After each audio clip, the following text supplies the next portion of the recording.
আসসালামু আলাইকুম দর্শক, যারা পুডিং তৈরি করতে গিয়ে বারবার ব্যর্থ হচ্ছেন কিংবা যারা ঠিকঠাক মতো পুডিং তৈরি করতে পারছেন না, বারবার ভেঙে যাচ্ছে, আজকের এই রেসিপি আপনাদের জন্য। আজকে এই পুডিং আমি তৈরি করেছি পাউরুটি আর ডিম দিয়ে। আর কিভাবে এই পারফেক্ট পুডিং তৈরি করেছি জানার জন্য পুরো ভিডিওটি প্রথম থেকে শেষ পর্যন্ত দেখার অনুরোধ থাকলো। প্রথমে আমি ক্যারামেল তৈরি করে নিব। একটা প্যানে দিয়েছি আমি 1/3 কাপ চিনি। কোনো পানি ব্যবহার করার কোনো প্রয়োজন নেই। মিডিয়ামের চেয়ে একটু হাই ফ্লেমে রেখে দিলে কিছুক্ষণ পরে দেখবেন চিনিটা আপনা আপনি গলে যাবে। ওই পর্যায়ে যখন চিনিটা পুরোপুরি গলে যাবে ওই সময় চুলার আঁচটা কিন্তু একটু কমিয়ে দিতে হবে, আর না হলে ক্যারামেলটা তেতো হয়ে যাবে। তারপরে সাথে সাথে যে মোল্ডে আজকের পুডিংটাকে ভাপিয়ে নিব সেই মোল্ডে ঢেলে দিয়ে একটু ছড়িয়ে দিতে হবে। আর এই কাজটা কিন্তু খুবই দ্রুত করতে হবে, আর না হলে কিন্তু ক্যারামেলটা জমে যাবে। এখন আমি একটা প্যানে 6 স্লাইস ব্রেড আমি এরকম ছোট ছোট করে ছিঁড়ে দিব। আর ব্রেডগুলো কিন্তু মিডিয়াম সাইজের ছিল, না বেশি বড় না বেশি ছোট। আমি একদম টুকরো করে ছিঁড়ে দিয়ে দিয়েছি। এখন এই ব্রেডের মধ্যে আমি দিয়ে দিব জাল করে নেওয়া ঘন ঠান্ডা দুধ 2 কাপ।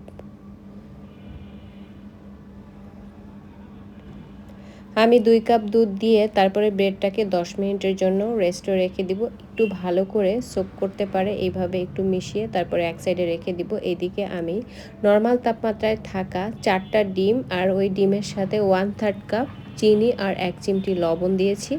এখন যে ব্রেডটাকে আমি ভিজিয়ে রেখেছিলাম আর ডিমের মিশ্রণ সব কিছু একসাথে একটা ব্লেন্ডারের জারে নিয়ে একদম মিহি করে ব্লেন্ড করে নিব। তারপরে আমি যে মোল্ডে ক্যারামেলটাকে সেট করে রেখেছিলাম সেই মোল্ডে আমি একটা ছাঁকনি দিয়ে ছেঁকে সরাসরি এই মিশ্রণটাকে দিয়ে দিব। তো আমি একদম ছেঁকে নিয়েছি যাতে করে এর ভেতরে কোনো লাম্পস না থাকে। আর আমার এই মিশ্রণটা এখন ভাপিয়ে নেওয়ার জন্য একদম রেডি।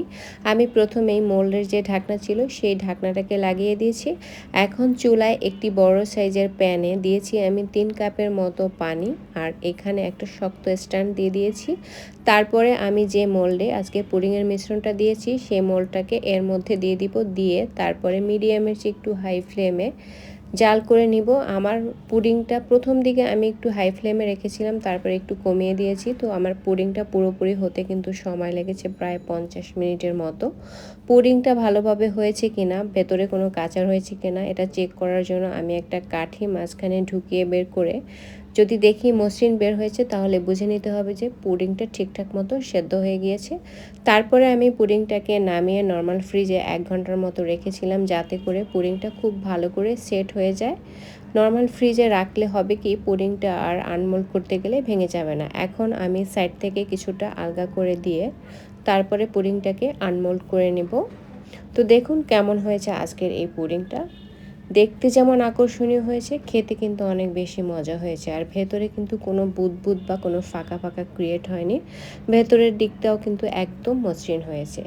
আজকের এই পাউরুটি আর ডিমের পুডিংয়ের এই সহজ এবং পারফেক্ট রেসিপি যদি ভালো লাগে আমার চ্যানেলটি সাবস্ক্রাইব করে রাখবেন। প্রতিদিন নানান ধরনের রেসিপি পাওয়ার জন্য আমার চ্যানেলের যে বেল বাটন রয়েছে সেটাকে প্রেস করতে ভুলবেন না। সবাই অনেক ভালো